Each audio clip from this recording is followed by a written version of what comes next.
Hello বন্ধুরা, আমি food lovers with Anupama. আজ আবার একটা নতুন ব্লগ নিয়ে তোমাদের সামনে হাজির হয়েছি। আজ প্রথম থেকে শেষ পর্যন্ত দেখবে এবং সেই ব্লগে কি কি থাকে আমার যেন মনে হয় যেন এক সময় মনে হয় যেন যেদিকে দু চোখ যায় সেদিকে চলে যাই। এত খাটাখাটনি আর ভালো লাগে না, তবু জানি আমাকেই করতে হবে, করার লোক নেই, তাই করি। তাই একদম ঘুম থেকে পাখি ডাকার আগে ঘুম থেকে উঠে সেই যে কাজ শুরু হয়, কী কাজ করি সব তোমাদের সঙ্গে, যা যা রান্না করি, কি খাই না খাই সব কিছু তোমাদের সঙ্গে শেয়ার করব। অতএব পুরো ব্লগটা প্রথম থেকে শেষ পর্যন্ত দেখবে। ঘুম থেকে উঠেই যে প্রথম যে কাজটা সেটা হলো ঘর সারা বাড়ি ডান্ডাটা মেরে নেই, পোছ দিয়ে নেই। আর ঝাড়ু দেওয়ার সময় থাকে না সারা বাড়ি, ওই জন্য ভালো করে ডান্ডাটা মেরে নিই। মেরে নিয়ে পুরো দুটো ঘর, সিঁড়ি টিড়ি সব কিছু একেবারে অনেকটা সময় লাগে, সময় নিয়ে করতে হয়। কারণ ডান্ডাটা মেরে নিচ্ছি।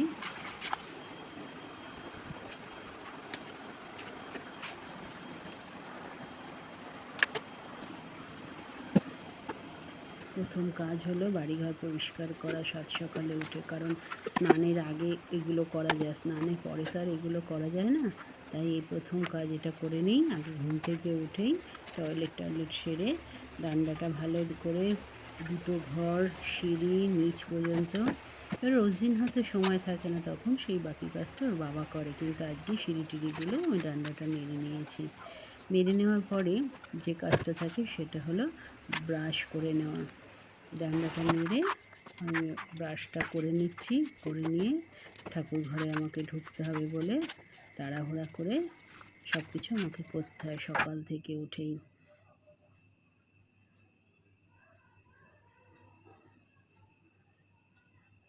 সময়ও লাগে, অনেকটা সময় লাগে, প্রায় আধ ঘন্টা সময় লাগে পুরো বাড়ি ডান্ডাটা মারতে। সিঁড়ি টিড়িগুলো যেমন আজকেই আমি দিয়েছি, রোজ দিন হয়তো সময় থাকে না। এই যে ব্রাশ করে নিয়ে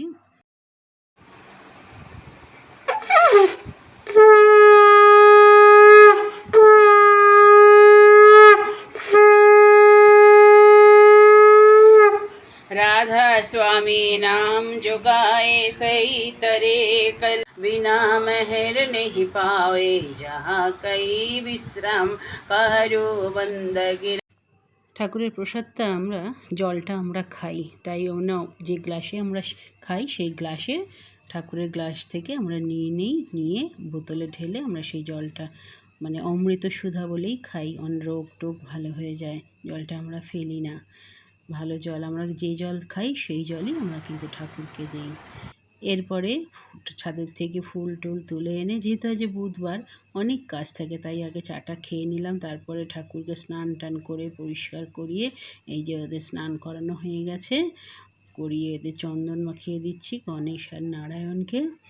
আর কিছুটা চন্দন বেটে রেখেছি আগামীকালের জন্য। আগামীকাল বৃহস্পতিবার, আরও সন্ধ্যাবেলা যে পূর্ণিমা লেগে যাবে, তাই ঠাকুর ঘরের অনেক কাজ থেকে এবার ফুলগুলো নিবেদন করে এই বাসন সব মেজে ঠাকুরের কাপড় চোপড় ধোয়া টোয়া করে তারপরে বেরোতে আমার অনেক দেরি হয়ে যায়। বুধবার দিন ঠাকুর ঘরে বেশ অনেকটাই কাজ থাকে, আস্তে ধীরে করতে হয়, নাহলে তাড়াহুড়া ঠাকুর ঘরে ঢুকে তো আর তাড়াহুড়া করা যায় না। এই লাল ফুলও অনেক এখন ফোটে, গোলাপি ফুলগুলো দেই বর্দা আর আচার্যদেবকে দিয়ে সব কাপড় চোপড়। আজকে এত তাড়া ছিল বলে আজকে আর তেঁতুল বার করিনি। আমাকে ওর বাবা বলল যে তুমি একটুখানি ওই দিয়ে মাজো, পিতাম্বরী দিয়ে, দেখবে বেশ তাড়াতাড়ি হয়ে যাবে। যেহেতু তাড়া ছিল তাই একটু পিতাম্বরী দিয়ে বাসনটা একটু মেজে দেখলাম যে না, বেশ ভালোই চকচক করছে। আরও হাতে ব্যথা, প্রেশার দিতে হবে না বলে পিতাম্বরী দিয়েই আজকে সব বাসনগুলো মেজেছি। দেখলাম বেশ ভালোই, বেশ তেঁতুল দিয়ে মাজলে যেমন চকচক করে সেরকমই বাসনগুলো চকচক করছে। আমার বাসন হলো ঝকঝক করা নিয়ে কথা, নোংরা বাসনে তো ঠাকুরকে খেতে দেওয়া যায় না। তাই চেষ্টা করি যে যেটা দিয়ে মাজলে বাসন চকচক করবে এবং সপ্তাহখানিক আবার যাবে সেরকমই। আর রোজই তো তেঁতুল দিয়ে মাজি, তাই আজকে একটু পিতাম্বরী দিয়ে মাজলাম। বেশ ভালোই দেখো বন্ধুরা কি সুন্দর চকচক করছে। তোমরা এইটা দিয়েও মেজে দেখতে পারো, বেশ বাসন ভালোই চকচক করবে। এই যে বাসন ধুয়ে টুয়ে রেখে দিলাম। এরপরে ঠাকুর ঘরে এগুলো মুছে করে ন্যাকড়া দিয়ে মুছে তাই রাখলাম। এরপরের কাজ থাকে ঠাকুরঘর থেকে বেরিয়ে বিছানা ঝাড়া। মেয়ে বিছানা ঝাড়ে, কিন্তু আমি বারণ করি, তোকে করতে হবে না, পড়ার থাকে। তাই আমি একটু সামনে থেকে ভালো করে বেশ সুন্দর করে গুছিয়ে গাছিয়ে, ও তো আর অতটা পারে না, গুছিয়ে গাছিয়ে ভালো করে ঝেড়ে ঝুড়ে নিয়ে বিছানা ঝাড়ার পরেই থাকে জামা কাপড় ভাঁজ করা। সেটাও করে নিতে হয়, সবই তো একা হাতে করতে হয়। সব কাজ তো আর ওর লেখাপড়া থাকে, সেটা তো ওকে দিয়ে করানো যায় না। বিছানা ঝেড়ে নিলাম, এবার জামা কাপড়গুলো ভাঁজ করে নিচ্ছি। পিঠে তো বেশ অনেকটা সময় নিয়েই আমাকে বিছানাটা ঝাড়তে হয়। সব কিছু টিপটাপ করে গুছিয়ে যাই, যেখানকার জিনিস সেখানে রেখে যে জামা কাপড়গুলো আগের দিন থাকে সেগুলো ভাঁজ করে রাখা হয়। এখন আর ছাদে আর মেলি না জামা কাপড়, ঘরে এখানে সেখানে মেলে দিই পর্দার ওই মানে রিংটায়, সেখানেই কিন্তু শুকিয়ে যায়। যেটুকু বাকি থাকে সেগুলো শুকায় না, সেগুলো পরের দিন ভাঁজ করি। সব মিলিয়েই একবারে সকালবেলা ভাঁজ টাজ করে যার যার যেখানে জামা কাপড় থাকে সেখানে রেখে দিই। খুব তাড়াহুড়া করেই সকালবেলাটা, খুব মানে এত তাড়া থাকে যে হয়তো দম ফেলার সময় থাকে না। তাই বলেছি না যে যেদিকে এক সময় মনে হয় যে যেদিকে দু চোখ যায় মনে যেন সেদিকেই চলে যাই। এত কাজ আর ভালো লাগে না, কাজের পর কাজ, ঘুম থেকে ওঠা মানেই কাজ। এক সময় যেন দম নিতে পারি না, একটু যে বসে বিশ্রাম করব সেও উপায় হয় না, মানে পরপর কাজ থাকে একদম। কত ভোরবেলা উঠি পাখি ডাকার আগে, মানে কাজ যেন লেগেই থাকে একটার পর একটা। এরপরে ওই ঘরে চলে গেলাম। যে ঘাম তো মানে মুছতে যেন আরও কাপড় ভিজে যায়। ওর বাবার বিছানাটা বেশ ভালো করে ঝেড়ে নিলাম। বাবা ঝাড়ে, বলেছি না যে আমার ঠিক কতটা পছন্দ হয় না, তাই আমাকে আবার ভালো করে টান করে বিছানার চাদরটা ঝেড়ে ফেলতে হয়। পাখা যতই চলুক না কেন, ঘাম যেন আর শুকায় না, যেন একটা মানে দম বন্ধ করা গরম। বৃষ্টি হচ্ছে তাও যেন সেই গরমটা আর যাচ্ছে না। এদিকে ছোটো মেয়ে স্নান করে, ওর প্রথম কাজ থেকে ঘুম থেকে উঠে স্নান করে একটু ব্যায়াম করে বই নিয়ে বসে পড়ে। এরপরে স্কুল এখন বন্ধ আছে, তাই স্কুলটা খুললে আবার তখন স্কুলে যাওয়ার তাড়া থাকে। এই ফাঁকে ও ব্যায়াম করছে দেখে আমিও একটু ওর সঙ্গে ব্যায়াম করে নিলাম, কারণ আমাকেও তো দুবেলা ব্যায়াম করতে হবে।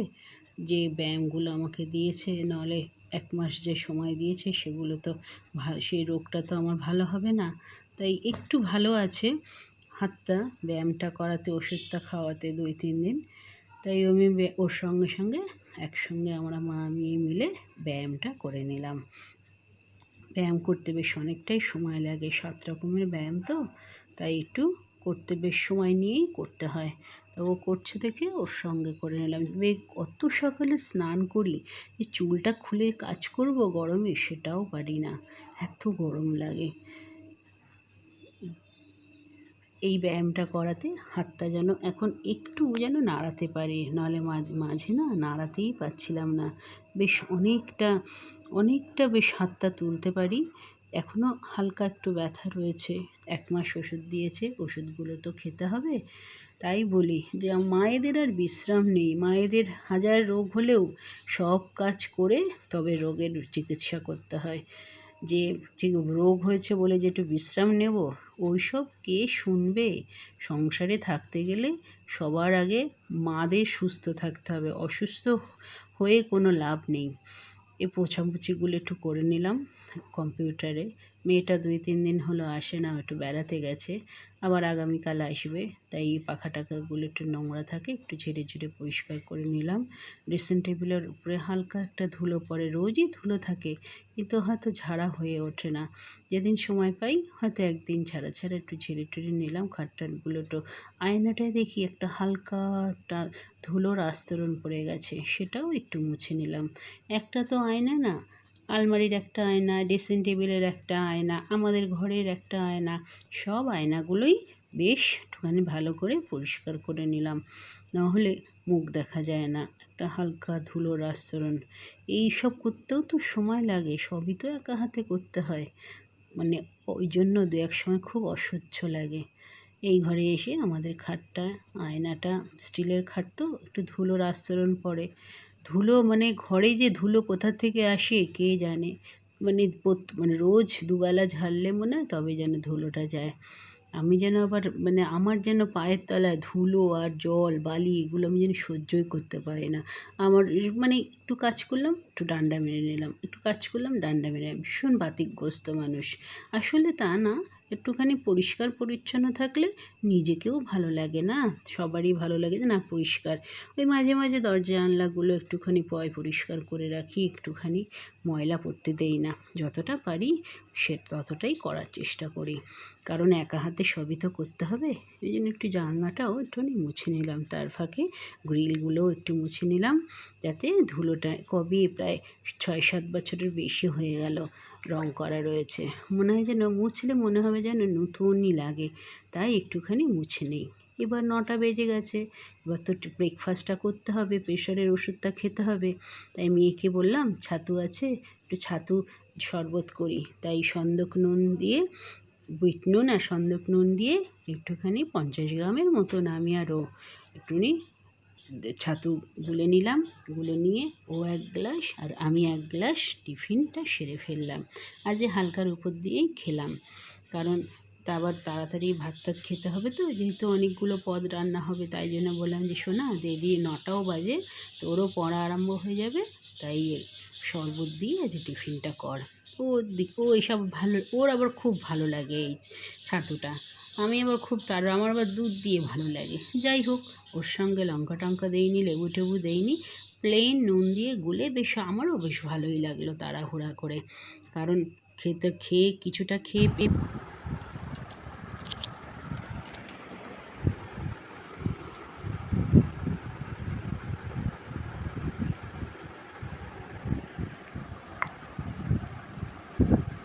ভালো দারুণ বল।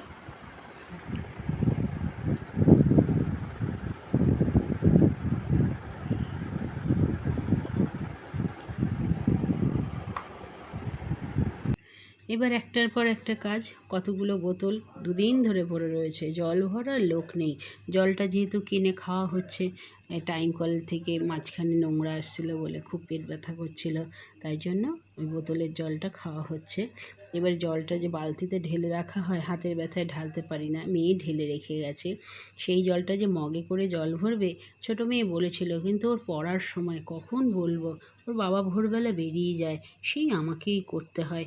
তাই তো ভাবি, মনে হয় যেন যেদিকে দু চোখ যায় সেদিকেই চলে যাই, এত কাজ, একটু যে বসে বিশ্রাম নেব কোমর কনকন করে, হাতে ব্যথা, তাও মানে করেই যাই, পরপর কাজ যেন আমার মানে 24 ঘন্টা যেন কম পড়ে যায়।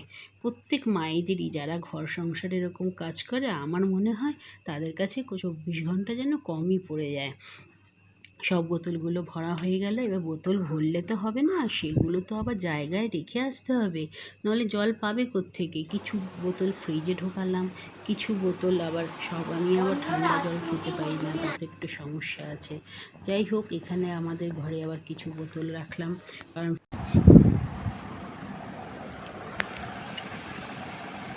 সেদিনকার কুমড়ো পাতা কুচিয়ে নিলাম, শুধু পোস্ত দিয়ে করব, শুধু কুমড়ো শাক, আর কিচ্ছু দেবো না।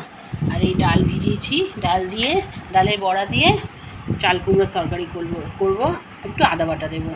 আর এই যে সেদিন কচুরলতি কেটে রেখে দিয়েছিলাম, আর এই চাল কুমড়োর চোখলাটা ফেলি না, এটা একটু আলু দিয়ে, কালো জিরে একটু কাঁচা লঙ্কা দিয়ে ভাজা ভাজা করে নিয়ে নেব। আজকের আমার রেসিপি কিন্তু এই।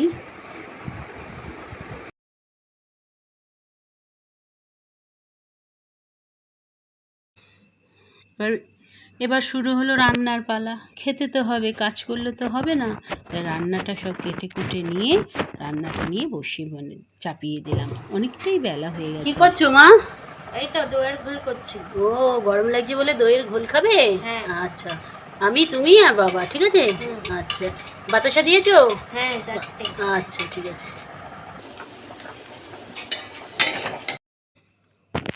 ভাত বসিয়ে দিয়েছি, লাউয়ের খোসাটা ভাজা করে নিলাম, এদিকে পাতাটাও দিয়ে দিলাম, পোস্তটা বেটে নিয়ে এলাম মিক্সিতে, বেটে নিয়ে আসার পরে বসিয়ে দিয়েছি একেবারে, কারণ রান্নাটা তাড়াতাড়ি, তবে কুটে বেটে গুছিয়ে নিলে কিন্তু রান্না করতে সময় লাগে না, সময় লাগে কিন্তু কুটে মানে রান্নাটা গুছিয়ে নিতে। যাই হোক, ঝপঝপ করে রান্নাগুলো করে নিলাম, প্রায় 12টার কাছাকাছি রান্না বসিয়েছি, রান্নাগুলো তো সারতে হবে।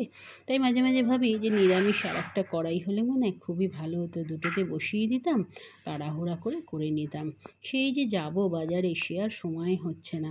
এই কড়াইটা আমার যবে থেকে আমি নিরামিষ খাই তবে থেকে, কিন্তু কড়াইটা আমি খুব পরিষ্কার করে রাখি। আমার না খুব পিঠে, কাজের লোক যখন ছিল ওকে আমি মাজতে দিতাম না, নিজেই মাজতাম। যদি কড়াই কালো হয়ে যাবে, সে কড়াইয়ে না আমার রান্না খেতে ইচ্ছা করে না। যাই হোক বন্ধুরা, তোমরা নিশ্চয়ই দেখেছো আমার কড়াইটা কিন্তু পরিষ্কার। এইবার শাকটা হয়ে গেল, কচুরলতিটাও বসিয়ে দিলাম। গরমে ভেবেছিলাম যে সর্ষে বাটা দিয়ে করব, কিন্তু যা গরম পড়েছে ওই জন্য আর সর্ষে বাটাটা দিলাম না, প্লেন ধনের গুঁড়ো দিয়ে মাখা মানে একদম ভাজা ভাজা করে নামালাম। কারণ এটা কচুরলতি এমনই একটা জিনিস, এটা কিন্তু মানে থেতো হলে খাওয়া যায় না, একদম গোটা গোটা থাকবে, ভাজা ভাজা হবে, নুন মিষ্টি ঝাল ঠিক হবে, একদম ওই দিয়েই খাওয়া হয়ে যায়। এরপরে ডালটা বেটে বড়াগুলো ওই তেলে, কচুরলতির যে কিছুটা তেল ছিল আর একটু তেল মিশিয়ে আমি বড়াটা ভেজে নিলাম, মটরের ডালের বড়া।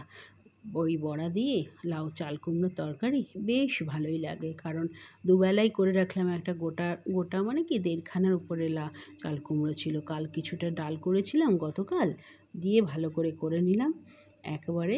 খুব সুন্দর হয়েছিল রান্নাগুলো। নিরামিষ রান্না খাই, একটু ভালো না হলে ঠিক মানে মুখে লাগে না। তাই যেটুকু মানে ভালো লাগার জন্য যেটুকু দিতে হয় মশলা, নুন ঝাল তেল, সেটুকুই কিন্তু দেই, যাতে একটু মুখরোচক হয়, সবাই খেতে পারে। তা মেয়েরা বা ওর বাবাও কোনো দিন বলেনি যে রান্না তোমার খারাপ হয়েছে, ভালোই হয়েছে, আমি নিজে খেয়েও খাইও তো, বেশ ভালো লাগে একেবারে। এর ফাঁকে রান্না করতে বাসন টাসনগুলো, কারণ এখানে তো ভাতের কিছু না, আমি কড়াইটা ভাতের করি না, এঁঠো করি না, শুধু নিরামিষ রান্না করি, করে সঙ্গে সঙ্গে আবার মেজে ধুয়ে রেখে দিই। এই জন্য কড়াইটা কিন্তু আমার বেশ পরিষ্কার। রান্না করতে রান্নার পরে একেবারে সঙ্গে গরম কড়াইয়ে মেজে রেখে দেবো, একেবারে দিলে কি হয়, এই যে মেজেও নিলাম। হ্যালো বন্ধুরা, আজকে আমার রান্না করতে অনেক দেরি হয়ে গেছে, মানে এই রান্না কমপ্লিট করলাম 10 মিনিট আগে, আজ একটু বিশ্রাম করার সময় পাইনি, আজ বুধবার, অনেক দেরি হয়ে গেছে।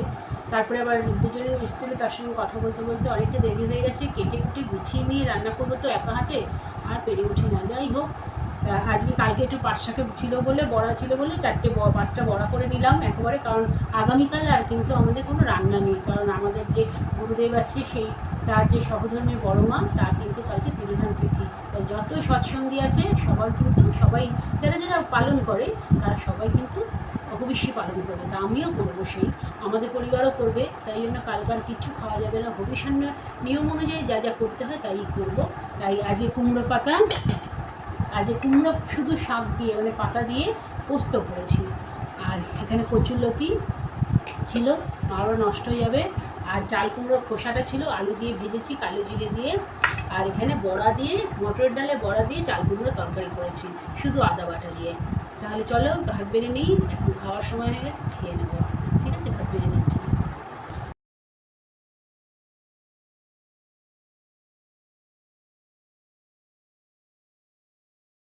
মেঘ করেছে বন্ধুরা, দেখো কেমন বৃষ্টির মেঘ, আকাশ পুরো, আকাশটা চারদিকে কি মেঘ করেছে।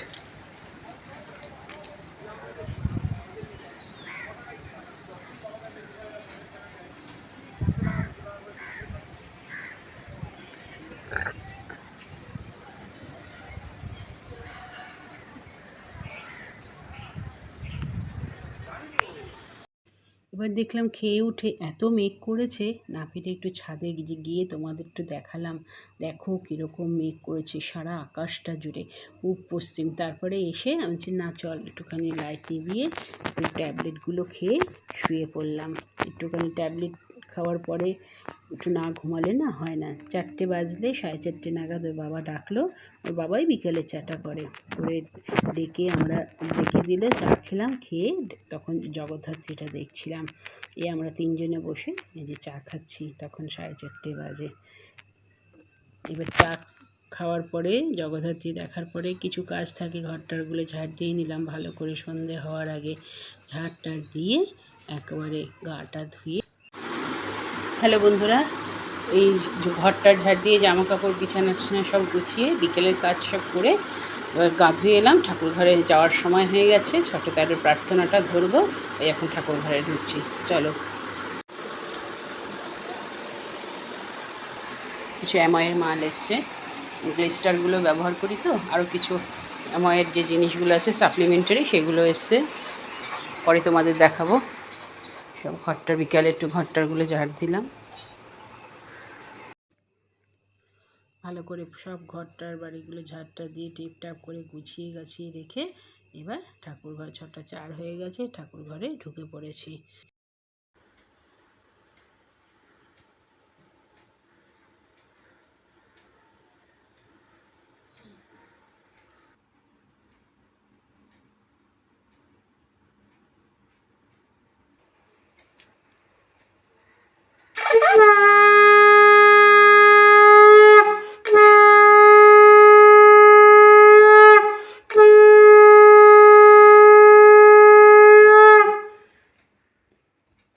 बारे बार करू बेनती राधा स्वामी, आगे दया करो दाता, मेरे चित चरण न लागे।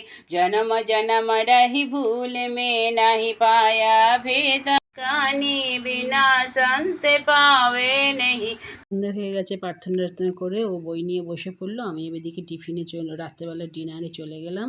আটা মেখে রুটি করলাম, কারণ রুটিটা করে রাখলাম। রেখে একটুখানি 5-10 মিনিট বসে তারপরে আমরা ডিনারটা সেরে ফেললাম। একেবারে কটা রুটি একাই করে নিলাম। একা ভিডিও করতে কিন্তু একটু অসুবিধা হয়, তবু তোমাদের জন্য বন্ধুরা কিন্তু ভিডিও আমরা করতে পারি। কিন্তু প্লিজ তোমরা কিন্তু পুরো ভিডিওটা দেখবে আর লাইক কমেন্ট শেয়ার করবে, সঙ্গে থাকবে, দিদিকে নিয়ে চলবে। আর এখনও যারা আমার চ্যানেলটা সাবস্ক্রাইব করোনি তারা অবশ্যই আমার কিন্তু চ্যানেলটা সাবস্ক্রাইব করে নেবে। রাত্রের ডিনারটা কমপ্লিট হয়ে গেল। হ্যালো বন্ধুরা, এখন 9টা বাজে। তা আমার ডিনার রেডি হয়ে গেছে। রুটি আর সকালের আলু মানে বড়া দিয়ে যে চাল কুমড়ো করেছিলাম, সে চাল কুমড়োর তরকারি আর অল্প করে সুজি করে নিলাম। আর আগামীকাল আমাদের হবিষ্যান্ন আছে। তা যাই হোক, এখন আমরা ডিনারটা সেরে ফেলবো। আমরা 9টা থেকে 9:30টার মধ্যে ডিনারটা সেরে ফেলি। তারপরে আধ ঘন্টা একটু বিশ্রাম নিয়ে আমরা 10টা 10:15টার মধ্যে ঘুমিয়ে পড়ি। আজকের পুরো সারাদিনে যে ব্লগটা আমি করলাম, সেই ব্লগে অবশ্যই ব্লগটা তোমরা অবশ্যই পুরোটা দেখবে। এবং কোথাও যদি একটু ভালো লেগে থাকে, এই দিদিকে যদি একটু ভালো লেগে থাকে, বা দিদির কাজকর্ম যা সব কিছু যদি দিদির ব্লগটা যদি ভালো লেগে থাকে, অবশ্যই তোমরা কিন্তু সাবস্ক্রাইব করে নিও আর লাইক কমেন্ট শেয়ার করো। আর করার অনুরোধ রইল। আর ভালো থেকো, সুস্থ থেকো। আজকের ব্লগটা তাহলে এখানেই শেষ করছি।